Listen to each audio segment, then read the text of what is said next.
Hello, my writer friends. Welcome to Write with Intent. I'm Mindee Arnett, sci-fi and fantasy author, bringing you all the tips, tricks, and tools of the trade that I've learned on my publication journey to help you on yours. Today, we're talking about one of my most favorite subjects of all time, world building. So let's get started.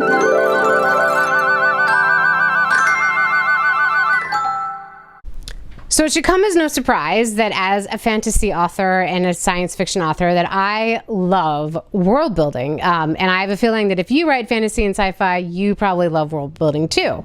And as a matter of fact, world building is one of the very things that got me interested in writing in the first place, because writing and, well, reading, first of all, was the first step, of course. And I wanted to read stories involving other worlds, other places that were out of the ordinary, that took me away from, my bedroom where I was reading or my school or whatever. I wanted to be in a different place. And I never outgrew that. And once I learned how to write stories, I realized that I could go to any place I wanted and create it and just have fun and just create these whole worlds and just get lost in this process. And I have a feeling that that's probably familiar to you too. If it's not, don't worry. I am going to go through some of the approaches I take to world building, and hopefully that will help it make it at least if not easier, at least a little less painful if you're not one of those crazy weird people that just likes building new worlds. All right, so in world building, there are generally two approaches, and like everything in writing, these are kind of a spectrum. So on the one end of the spectrum, we have the top-down approach, which is it's a lot like architecture. It's this idea that you design the world first, and you design it from a very, very large view. So all your maps and your countries and your languages and your thousand-year history and everything, and you just keep on building, and then you build down and you build down and you build down until you finally get to your story. And this is most famously kind of the J.R.R. Tolkien approach. I'm sure most of you have heard the story that he wrote Lord of the Rings because he wanted a story to support his very own language of Elvish, So yeah, there's that. And then there's the other side of world building, which is what we call the bottom up. And again, this is a spectrum. Most people kind of fall somewhere in between the two. There are very few of us that are J.R.R. Tolkien-ish enough to create our own language. And there are very few of us that are completely fly by the seat of the pants, or as what I call the bottom-up approach. So the bottom-up approach is where you kind of start with the story itself and the character itself, and you kind of build up from there.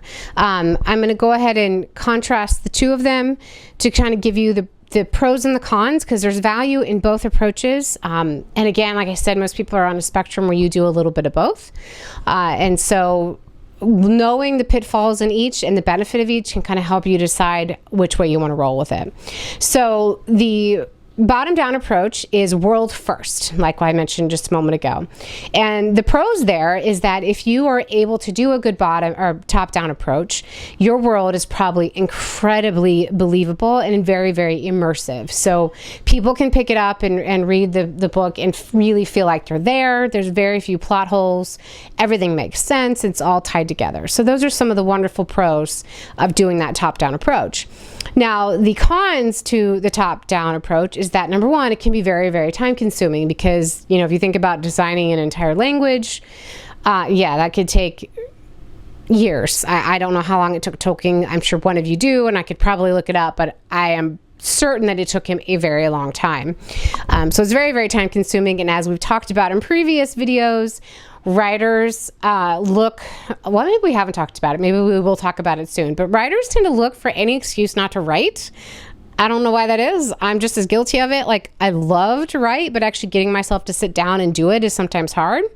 And world building of the Tolkien-esque approach is an easy way to avoid writing. So instead of actually getting the story out there, you spend all your time building the world. So it's very time consuming. And along with that con is the other bigger risk, which is the risk of never finishing. So a lot of times if you are obsessed with the world and the building of the world, you'll spend all your time doing that and none of your time doing writing, and then you'll end up with these beautifully crafted worlds and no story to go with it, and so you end up never finishing. Now, the other risk that comes along with top-down building, and actually world building in general, it's not necessarily specific to this, but if you are obsessed with the details of your world and you spend a lot of time on your world and then you write the book, you want to include as many details as possible because you spent so much time creating them. The risk there, of course, is that what was interesting to you as the writer and the creator of this world could be incredibly boring to your reader. So you have to be careful about the reader's attention and how much they care. Like, I don't know that they're going to care about how the trash system works, or, the second grandson twice removed of the first king 1,000 years ago. Like, there's some details that are just not that exciting. So that's some of the potential pitfalls in the top-down approach.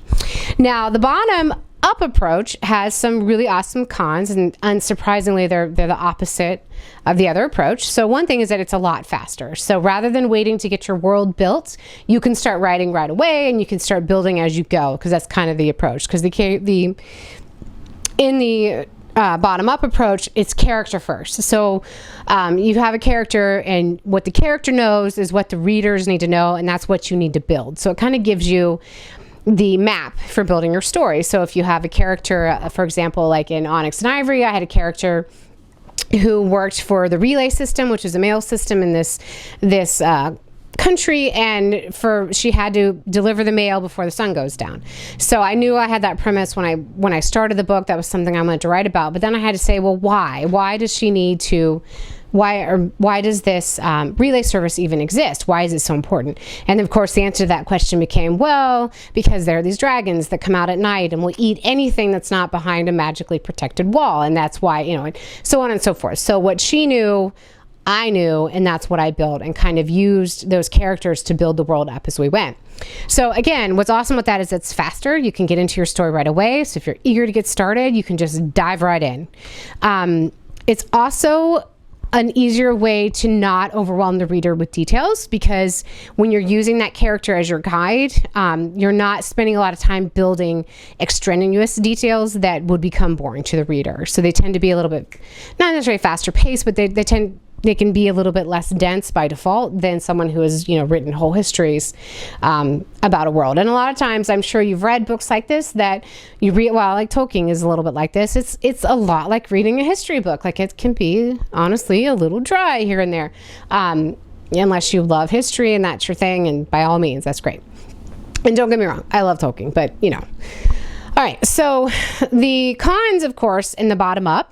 The biggest one being plot holes or contradictions. So when you don't do a lot of planning in your world, a lot of pre-writing world building, and you introduce a world element, if you haven't thought that world element through, it's very, very easy to contradict that element later. So for example, with the Onyx and Ivory, I had to ask myself the question of, how did these cities that these people live behind to protect themselves from dragons, and they're magically fortified cities, so the magic is the only thing that repels them from dragons. Well, how did they survive?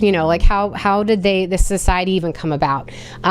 And that's the kind of thing that if I had not taken the time to really think about beforehand, could have gotten me in trouble later on in the story. And it's kind of the question that a reader would be like, how is this possible? And if you don't think about those elements of your world building, it's very easy to get caught up in questions and pitfalls and stumbles like that as you go along later in the writing. The other two cons involved in the bottom-up approach is that sometimes the world can feel very thin. Readers of fantasy and science fiction, we want to be immersed in the world. We want it to feel real. We want to feel like we are literally stepping into this new place. And if you are a bottom-up only writer and you're really just writing the story and just throwing those world-building details in at random or ad nauseum, the world can come off as not feeling very real. So it can just kind of feel like, that detail is really not that interesting. It doesn't have a lot of depth. And it feels like the writer is just kind of skating along. And then, of course, something that can come out of that is that if your world is thin and doesn't feel very real, your reader is more likely to struggle with suspension of disbelief. So if you're dealing with magic, if you're dealing with dragons and you're dealing with unicorns, if you have a world that doesn't feel real, and then you're asking the reader to believe these extraneous, very elaborate events, that they can start to be like, yeah, I'm not buying it. And I think that there are some films that do this.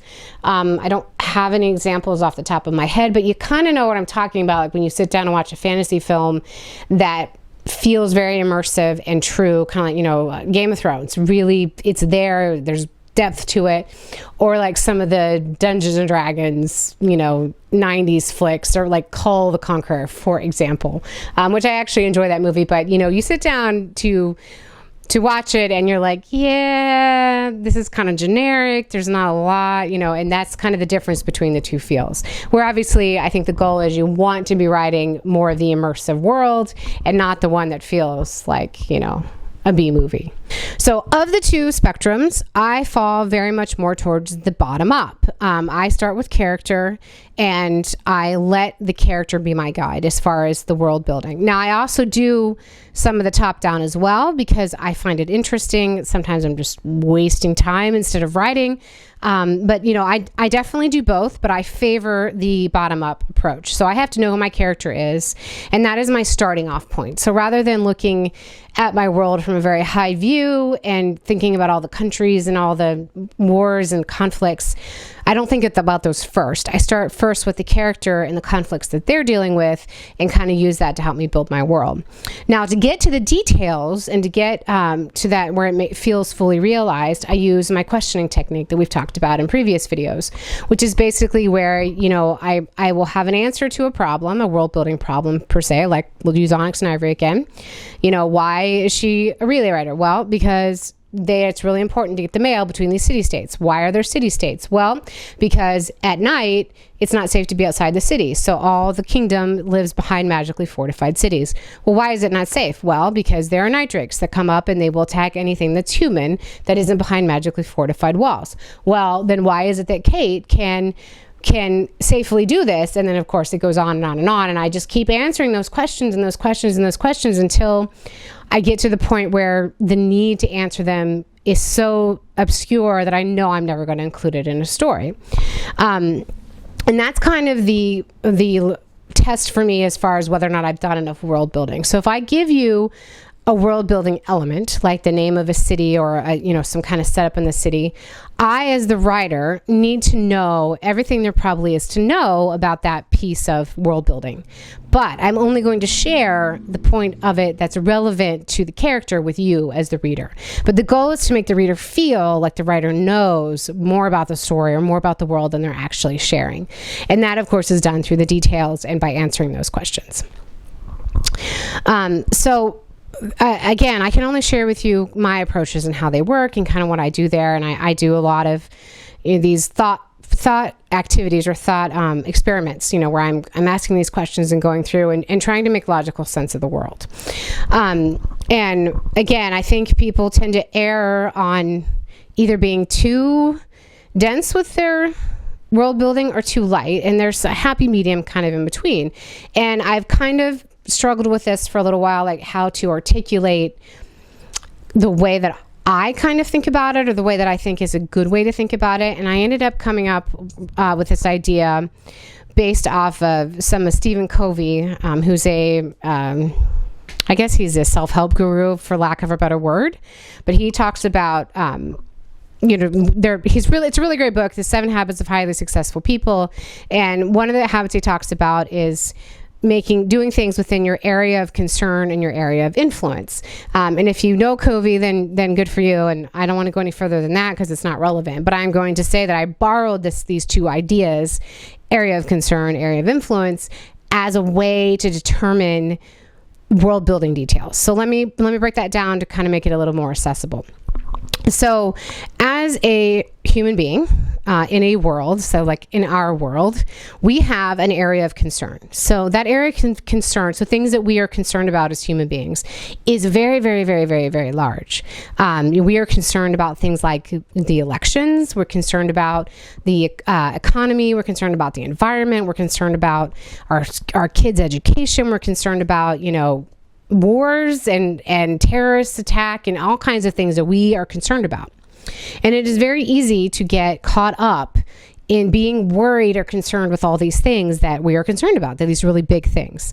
And a lot of times, and as Covey talks about, you waste time trying to impact the things that you're concerned about, when reality is that you actually don't have any influence over those things. So if you spend all your time trying to, save the environment, at a really high level, you're going to drive yourself crazy because one person by themselves isn't enough to impact, the entire environment. So if you're focusing on getting everyone to do everything, the idea is that you should just focus on your area of influences, which is the things that you can control within your world. So if you're concerned about the environment, of course, you can control, if you're recycling, you can control if, you're using brown paper or canvas bags instead of grocery bags, so on and so forth. So, if you're not doing those things, but you're really concerned about the environment, then you're kind of making a mistake. So that concept hopefully is fairly simple. So as a human being, we should be concerned about only the things that overlap, like I'm going to show on the screen right here. The area of influence and area of concern, you should try to reside right there in the middle, in the sweet spot. Well, the same thing is true in our stories, if we consider it this way, that your area of concern is your entire world that you're building. So these are all the history, the wars that have happened before, laws that have been enacted, economy, things as basic as, the sewage system, transportation, all of these, civilizations are massive and they're complicated and they're just big old broad areas. And it is very easy when you're writing your story to want to focus on all these big things, especially what seem like exciting things to you, like wars and histories and whatever. And if you spend a lot of time developing those things, your tendency, I think, is to try and spend time in the story on those area of concerns that are not overlapping with your area of influence. And your area of influence, of course, is the character. So your characters, what choices they can make, reactions they can have, things that will actually happen to them, are things that are within the character's control, or at least their experience. So one way to think about what details to include or not, or how much, is to try and aim for that sweet spot, which is where the world building details overlap with the character's interactions. So if you have a character, and I'm probably guilty of this in my books, but let's just say, like in my second sequel to Onyx Ivory, Shadow and Flame, there's a lot of war. So there's a lot of, big moving pieces going on. And it's easy to want to write in the story, in the narrative, about those things and about having the characters think about those things or talk about those things.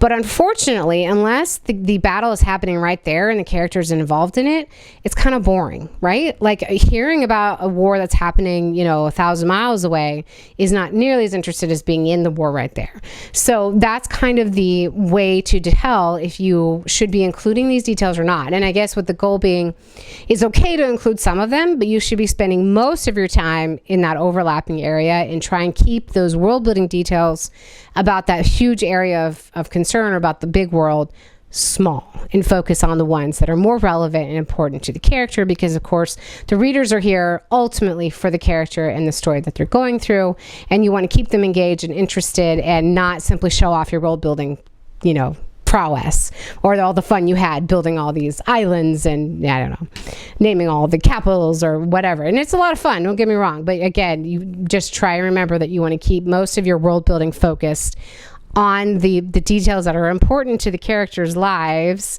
and not so much on kind of those big pictures, no matter how interesting they are. All right, so hopefully this was helpful. I don't know if I'm explaining the area of concern, area of influence all that great. If you need me to clarify, let me know and I can do a follow-up. But otherwise, have a great time world building. Remember to world build and make those decisions with intent. Write with intent, live with intent, and I'll see you next time. Bye-bye.